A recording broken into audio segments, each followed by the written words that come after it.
The War of the Worlds.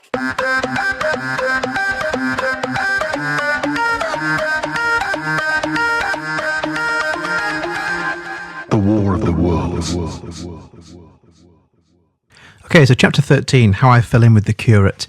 This is an interesting character we meet who represents faith and religion. 13. How I Fell In With the Curate. After getting this sudden lesson in the power of terrestrial weapons, the Martians retreated to their original position on Horsell Common. And in their haste, and encumbered with the debris of their smashed companion, they no doubt overlooked many such a stray and negligible victim as myself. So just a quick structural point here. This is physically about halfway through the book. So if this extract were to come up in the exam, you'd want to talk about how structurally this is at the central point of the book, and that means it's pivotal because it can go either way. And at this point, we feel like the Martians are on the back foot. It feels like the humanity might have a chance of winning. So it's a really important turning point in the book. It could go either way, and it creates that dramatic tension and interest for the reader. So it's pivotal, and it's structurally central to the novel. Had they left their comrade and pushed on forthwith, there was nothing at that time between them and London but batteries of 12-pounder guns, and they would certainly have reached the capital in advance of the tidings of their approach. As sudden, dreadful, and destructive their advent would have been as the earthquake that destroyed Lisbon a century ago. So that reference to London there just gives that sense of danger and the fact it's getting nearer and nearer to the capital. If they'd carried on pushing forward, they were heading towards the capital of England. That has a sense of incrementum, which is a structural technique because it's getting more and more critical, really, the nearer it gets to London. And then there is the... let me just find it again, sorry. Sudden, dreadful, and destructive. That triadic structure, that's a structural point, triadic structure. Sudden, dreadful, and destructive. Even highlighted there by the alliterative D as well, which is a language point. So you've got the alliteration of D with the dreadful and destructive, but also combined with the structure of that triadic structure. Sudden, dreadful, and destructive reinforces how abrupt and how dangerous they are. But they've retreated, so there's a sense that things might change. If they had pushed on, they would have certainly wiped out London in the same way that Lisbon was wiped out by an earthquake 100 years before the book was written, which is, again, classic Wells. He's blending fact with fiction, and he's using a real-life event that happened in Lisbon in the late 1700s. And you can use that as a contextual feature as well. So for referring to real-life events, he's actually giving his narrative more authenticity and credibility by drawing on real-life events and factual events, which is a contextual feature. But they were in no hurry. Cylinder followed cylinder on its interplanetary flight. Every 24 hours brought them reinforcements. And meanwhile, the military and naval authorities, now fully alive to the tremendous power of their antagonists, worked with furious energy. Okay, so still bearing in mind that sense that this is structurally pivotal at this point in the book. It could go either way, but there's a real sense now that the Martians have renewed energy, a furious energy, because of what's happened to one of their comrades. And a sense of incrementum. Every 24 hours brought them reinforcement, a new cylinder. Cylinder followed cylinder. That repetition of the word cylinder it symbolises the repetition of the frequency of which the cylinders hit the earth. So cylinder followed cylinder. That word repeated there, just in the same way that the repetition of the actual landing of the cylinders on earth is happening. 24 hours brought them reinforcement. So again, this sense of continual reinforcement for the Martians. Every minute a fresh gun came into position until, before twilight, every copse, every row of suburban villas on the hilly slopes about Kingston and Richmond masked an expectant black muzzle. So we've had every 24 hours, now we've got every minute a fresh gun came into position. So it's that sense of incrementum again, not just every 24 hours, every single minute a fresh gun came into position. They're now reinforcing themselves. every row of suburban villas on the hilly slopes about Kingston and Richmond. So these proper nouns, real places, Kingston and Richmond. This is a language point. Proper nouns, these are real places that we could visit, so it makes it more authentic. Masked and expectant black muzzle. So this is the fight against the machines, the fact that both sides now are reinforcing themselves. It could go either way. It's very, very tense, it's very dramatic, and that's key because the narrative structure of the novel is that this is a really important turning point. It's pivotal because it's right on the centre of the novel's narrative. And I'll be saying that for the next few chapters because the next few chapters are all pivotal. They're all around the centre point of the novel. So if any of these come up in the exam, you can say they're central, they're pivotal structurally to the narrative as a whole. And through the charred and desolated area, perhaps 20 square miles altogether, that encircled the Martian encampment on Horsell Common, through the charred and ruined villages among the green trees, through the blackened and smoking arcades that had been but a day ago pine spinneys, crawled the devoted scouts with heliographs that were presently to warn the gunners of the Martian approach. So a couple of language and structure points here. Let's start with the language. There is hendiadys here of charred and desolated, and then further down, charred and ruined, blackened and smoking. So if you over those 3 or 4 lines, you've got hendiadys there: charred, desolated, charred, ruined, and blackened and smoking. The repetition of the word charred, again, just is a structural point because it's repeating a word, and that just enhances the sense of how demolished and devastated this place has become, and how that represents all of London, really, that if it can do it to one place, it can do it to any of the places. So it's reinforcing how dangerous these Martians are. And just one final point, the semantic field of danger there and destruction, with you've got, what do we have there? Desolated, we had charred, ruined, blackened and smoking, all in the semantic field of destruction, which gives that greater sense of fear of what the Martians are capable of doing. But the Martians now understood our command of artillery and the danger of human proximity, and not a man ventured within a mile of either cylinder, save at the price of his life. It would seem that these giants spent the earlier part of the afternoon in going to and fro, transferring everything from the 2nd and 3rd cylinders, the 2nd in Addleston Golf Links and the 3rd at Pireford, to their original pit on Horsell Common. Just a small point, this one, but those proper nouns there of the Addleston Golf Links, the Pireford, the Horsell Common, again, giving us a sense of geography, a sense of how nearby these places are, particularly to readers at the time who would have been from these kind of areas, the areas of Surrey and London, who would associate with these places, particularly the things like the golf club where the wealthier readers would have gone to play golf. This is landing on their doorstep, and that's why H.G. Wells has made it so hard-hitting, and that's a useful point for context as well. Over that, above the blackened heather and ruined buildings that stretched far and wide, stood one sentinel, while the rest abandoned their fighting machines and descended into the pit. They were hard at work there far into the night, and the towering pillar of dense green smoke that rose therefrom could be seen from the hills about Merrow, and even, it is said, from Banstead and Epsom Downs.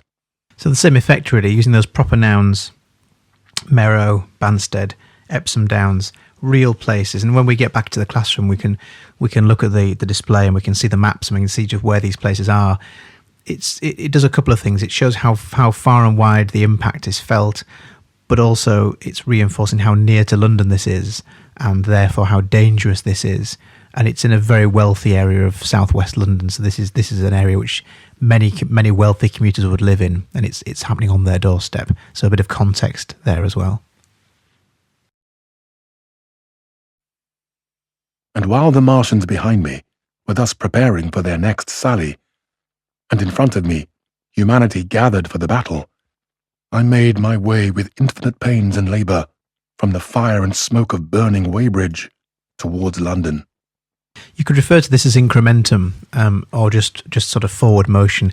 There's always a continual motion towards the centre of London, and actually the novel ends in the very centre of London. So there's always that movement towards the centre, and that's really the driving force behind the narrative. And he, now the narrator, is walking towards London, and therefore there's a sense that the action will continue moving towards London, and that creates a sense of danger and excitement as well, because of course that's the capital city, and that's more critical if the Martians take London.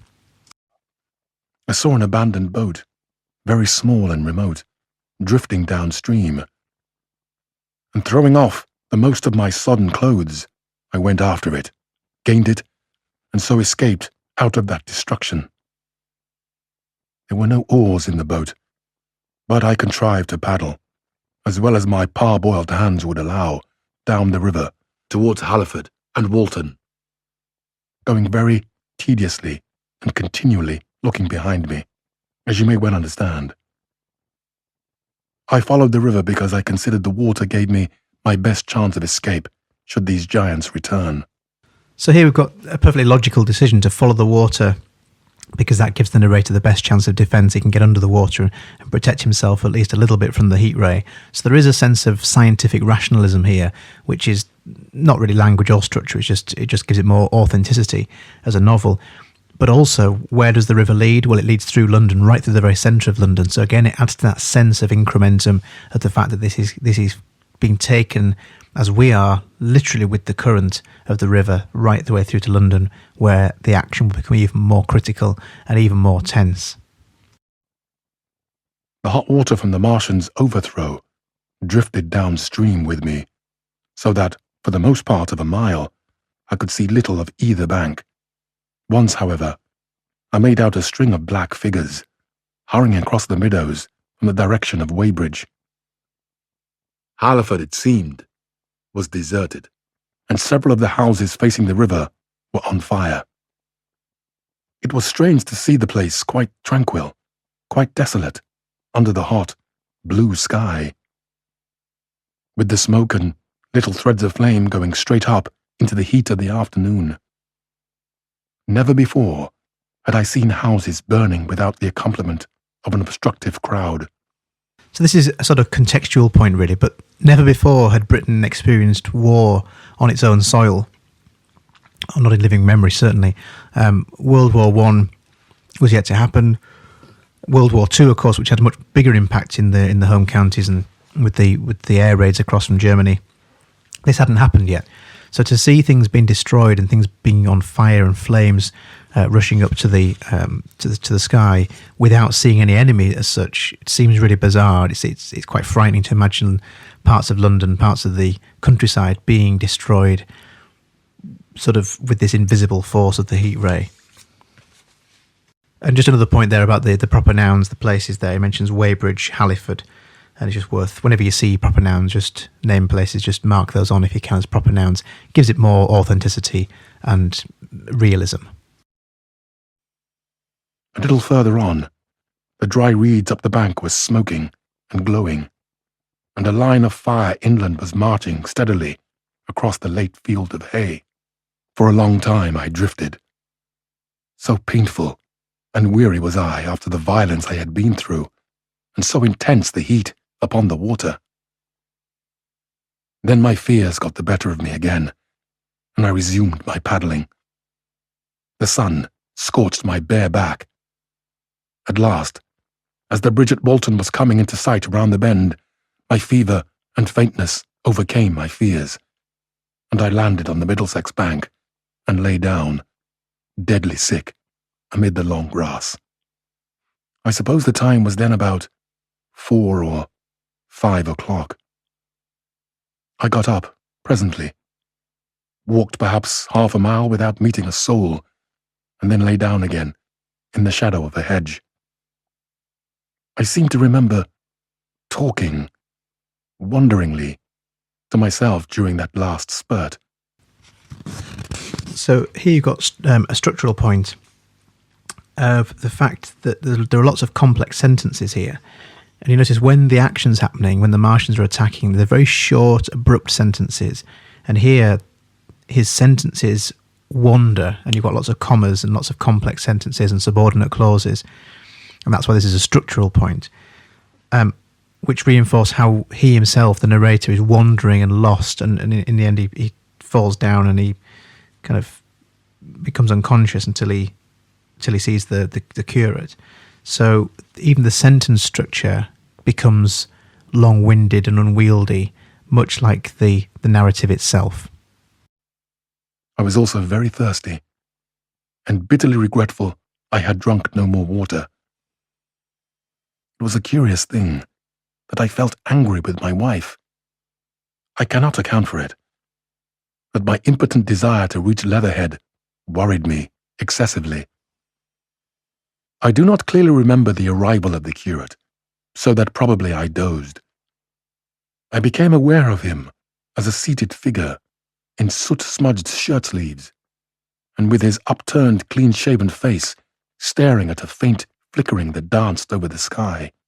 So this is a point just about characterization here, the first time we meet the curate. Worth comparing his description with the description of the other person that the narrator met, which was the artilleryman. And the artilleryman was a man of action, and he's described as being such. The curate, if you look at his description, is much less practical. He's in soot-smudged shirt sleeves, upturned, clean-shaven face. So he's sort of quite aware of his appearance. He's clean-shaven. He's wearing quite smart clothes, but they've got dirty. He's not dressed for action in the same way the artilleryman is. And yet, I mean, both of them actually struggle with action as the novel progresses. So it's an interesting point. The sort of impotency of characters in the novel is something that H.G. Wells explores, but certainly worth looking at the curate's description here and comparing it with the artilleryman. Now, that's not really structure or language, but if anything, it's probably language because it's the words used to describe the curate. But it's what's known as characterization, so it's how characters are created and built, and the people he meets are more important than the narrator himself in this novel. The sky was what is called a mackerel sky. Rows and rows of faint, down plumes of cloud, just tinted with the midsummer sunset. I sat up, and at the rustle of my motion, he looked at me quickly. "Have you any water?" I asked abruptly. He shook his head.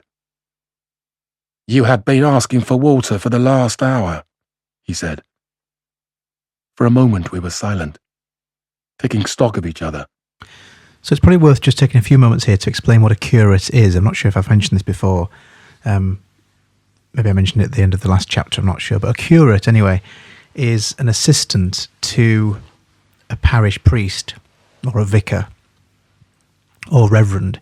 So it's a member of the church, but it's not a very high or highly regarded member of the church.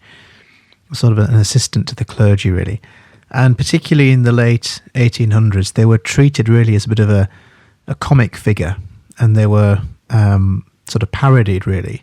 At things like village fairs, they would have like games that would make fun of not necessarily the actual curate, but a sort of a figure of fun, a kind of cartoon kind of character almost.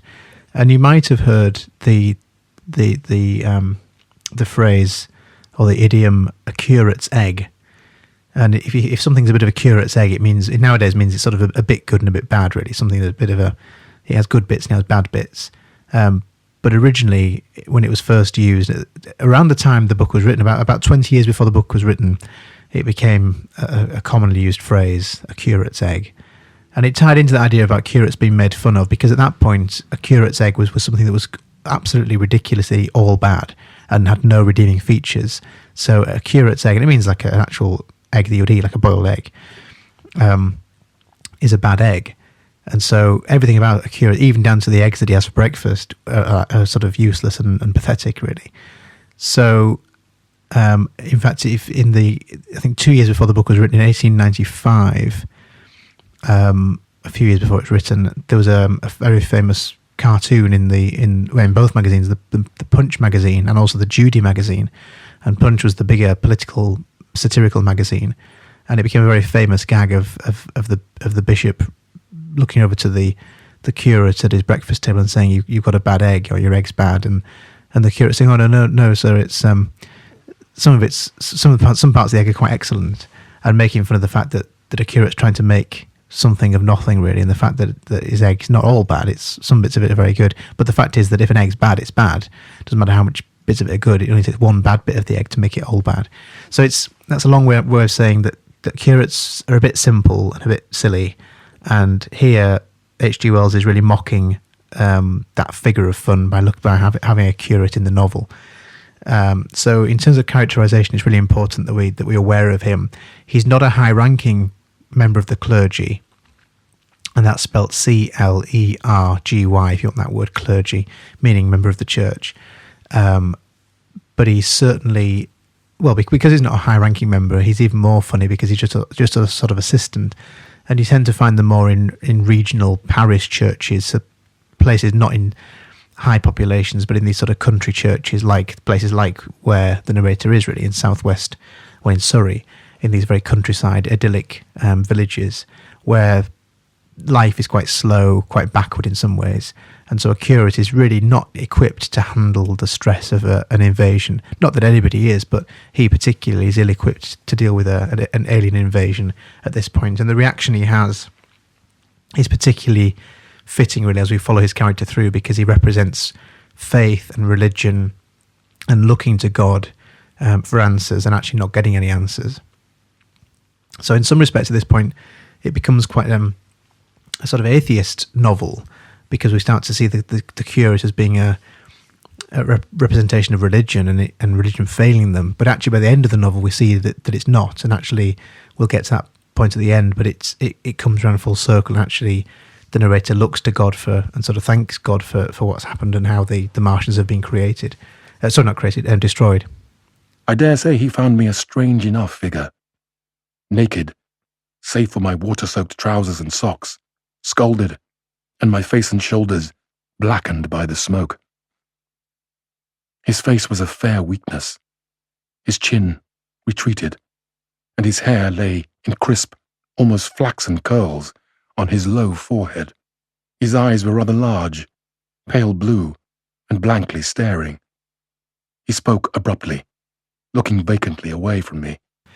So it's unlikely this would come up in the exam, but you never know. And it's the first time we meet a fairly key character in the book, so it's possible. But look at the way he's described here with the adjectives used. His face was a fair weakness.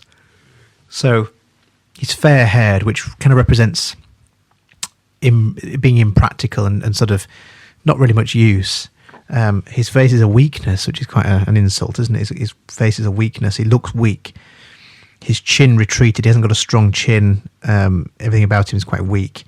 His hair lay in crisp, almost flaxen curls on his low forehead. He sounds very meek, very mild, someone who's not really willing to get hands-on or able to get hands-on and physical. Very different to the artilleryman, and worth comparing those two. That they're actually used as what's called foils, F-O-I-L-S. And it's when you have characters that are held up for comparison. So the artilleryman and the curate are foils for each other because they highlight the differences with each other. What does it mean? What do they things mean? I stared at him and made no answer. We see this a lot. This is a structural thing where the curate repeats himself again and again and again. And here, the very first thing, well, nearly the very first thing he says is what does it mean? What do these things mean? He doesn't have the answers. He doesn't know anything. And the fact that he repeats himself suggests that he's quite weak-minded as well, which of course he is. And that becomes even more critical when he nearly gets them both killed in a few chapters' time. So he's very weak physically, but also weak-minded as well. And he's looking to others, looking to God, looking to anybody who'll give him answers. And of course, there are no answers to be given. He extended a thin hand and spoke in almost a complaining tone. Why are these things permitted? What sins have we done? The morning service was over. I was walking through the roads to clear my brain for the afternoon, and then fire, earthquake, death. As if it was Sodom and Gomorrah. All our work undone. All the work. What are these Martians? So structurally, the curate is using lots of questions, which we call interrogatives or interrogatives, depending on how you want to pronounce it. But interrogatives.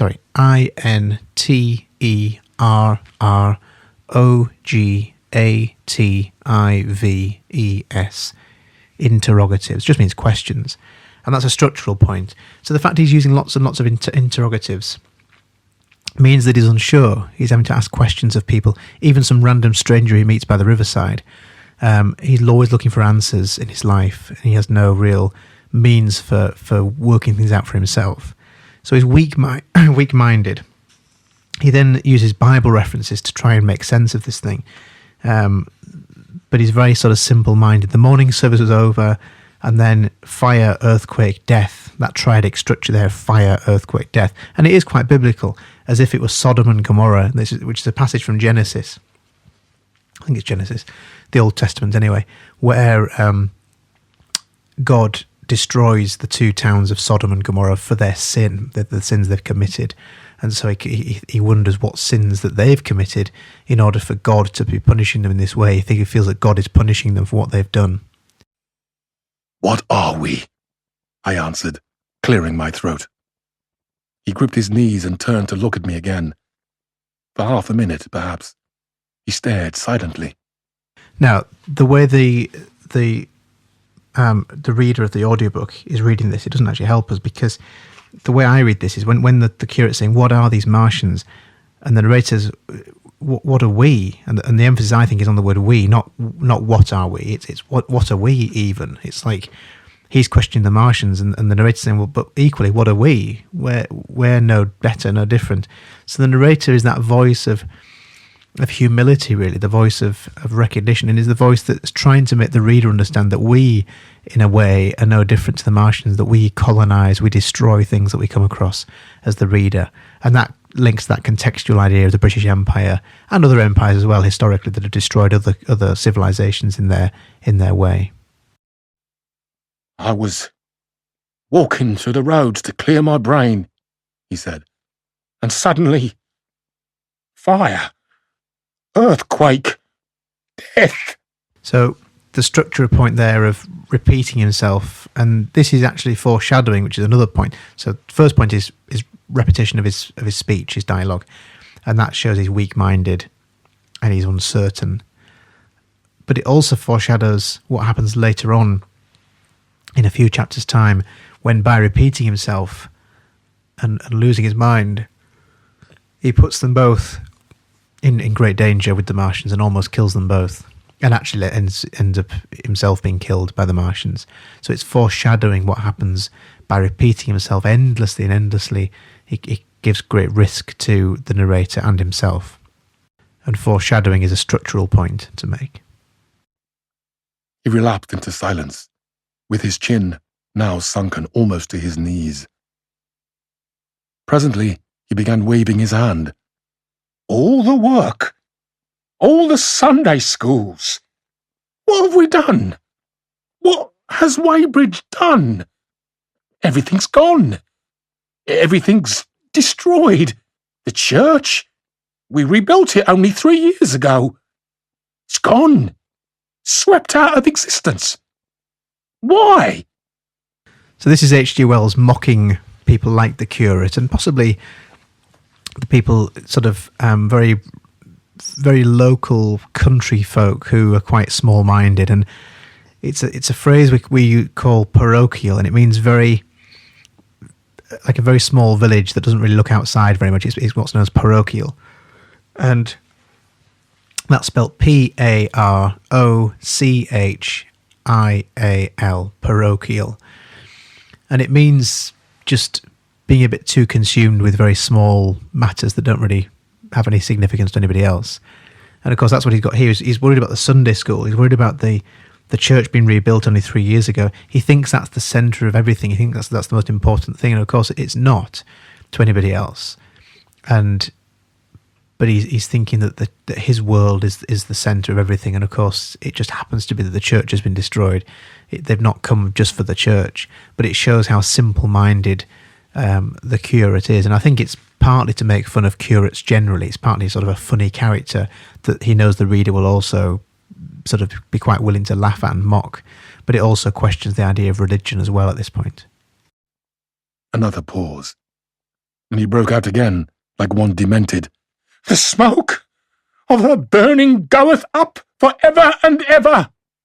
So I'm not sure how familiar you are with the books of the Bible, but nearly all of the Curate's references that he makes are from the book of Revelation, which is the last book of the New Testament, so the last book of the King James Bible that we tend to have now, the modern Bible.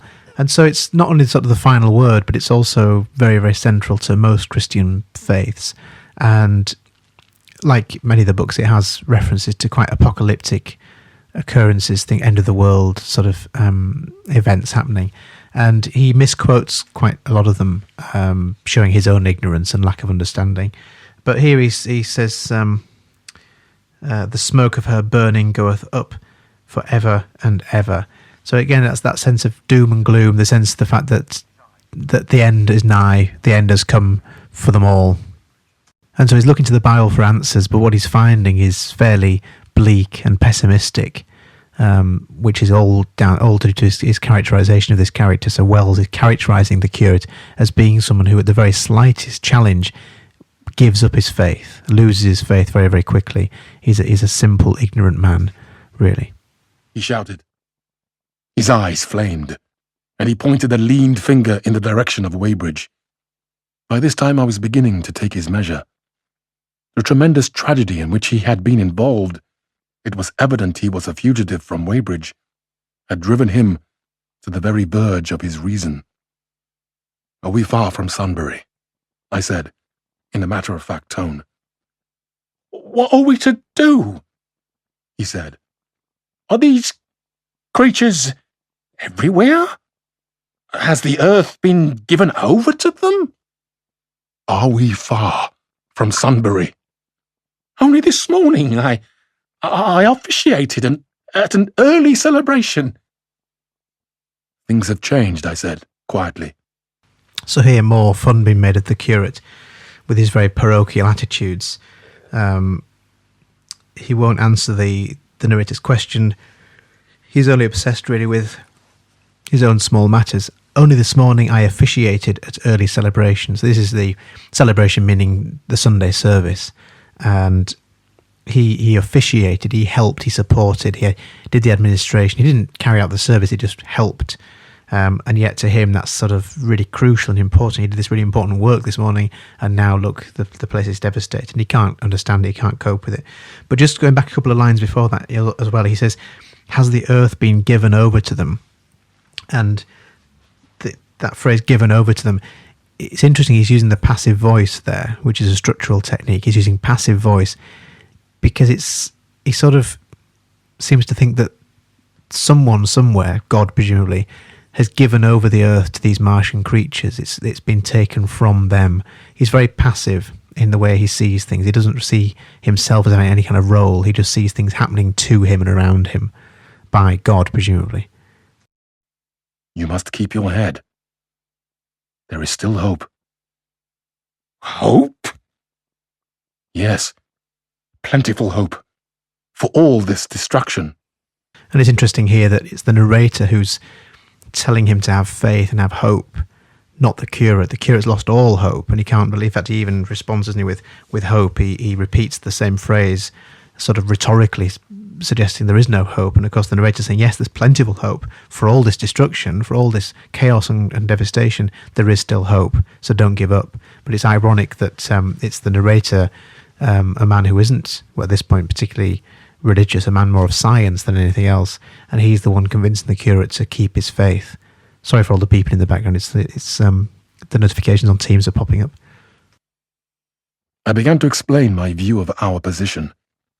He listened at first, but as I went on, the dawning interest in his eyes gave place to their former stare, and his regard wandered from me. "This must be at the beginning of the end," he said, interrupting me. "The end?